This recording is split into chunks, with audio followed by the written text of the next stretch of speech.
Kira di pulau mana? Jawa. Jawa. Ya.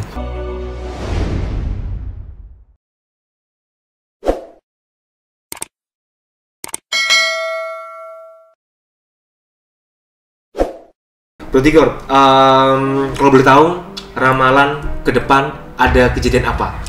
Kira-kira dalam waktu dekat? Dalam waktu dekat ada beberapa 4 gunung. Hah? 4 gunung? Yang 2 berapi, yang 2 berasap.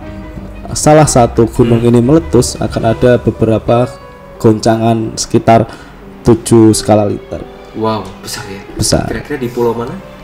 Jawa. Jawa. Ya.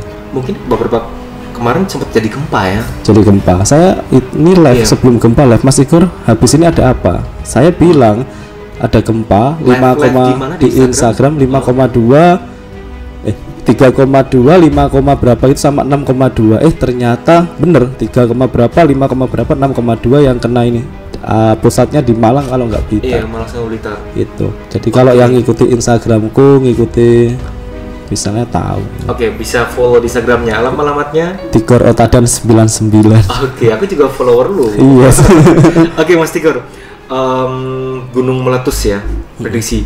Ini apakah korelasi dengan tanah Jawa yang semakin tua, yang semakin padat penduduknya? Kalau bisa jangan sampai meletus, tapi yang namanya gunung aktif pasti meletus. Cuma di dalam pikiran saya, yang saya ingat 2006, saya bangun tidur, saya didatangi makhluk-makhluk banyak. Ternyata paginya Bantul meletus sama gempa. Dan yang ini saya melihatnya lebih parah dari kejadian 2006.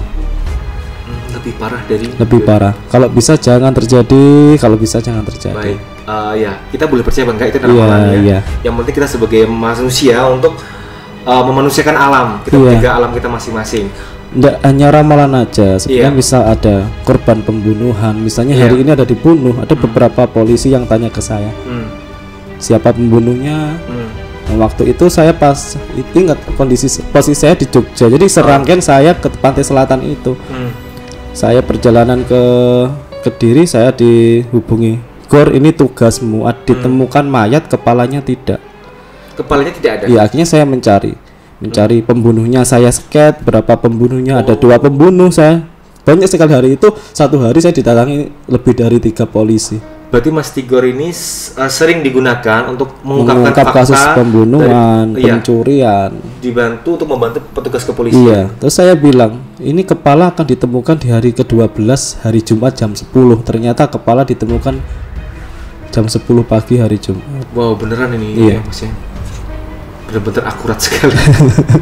Oke, mungkin ada pesan buat teman-teman agar tidak terjadi hal-hal yang tidak diinginkan ya, untuk menjaga ekosistem alam dan semua itu hukum sebab akibat, hukum alam. Kalau kita tidak mau longsor ya kita harus cross check, jangan nebang pohon sembarangan. Kalau kita tidak mau banjir ya jangan buang sampah sembarangan. Semua ini olah manusia sebenarnya. Siapa yang menanam ya siapa yang memetik. Oke, berarti berawal dari tangan manusia. Semua bencana ini akan datang. Kalau alam pengen ngerti sama kita ya kita harus paham tentang alam. Baik. Kalau bicara masalah pembangunan di tanah Jawa ya, tanah Jawa kan ibaratnya semakin menyempit, penduduknya semakin banyak, tapi pembangunannya ini ugal-ugalan ibaratnya. Ini gimana komentarnya untuk anak indigo tentang pembangunan yang semakin banyak ini di Pulau Jawa? Pembangunan banyak tidak masalah, tetapi tangannya yang bermasalah. Suatu contoh, banyak koruptor yang seharusnya dibangun dengan dana sekian, akhirnya dipotong, kualitas bangunannya tidak sempurna. Itu yang saya heran kan, kenapa kok banyak jalan rusak, jembatan rusak. Itu jangan salahkan alam, lurah tangannya manusia. Sekarang gini, coba ada beberapa daerah hasil alamnya banyak sekali, tapi kenapa penghuni di dalam daerah tersebut serba kekurangan? Ini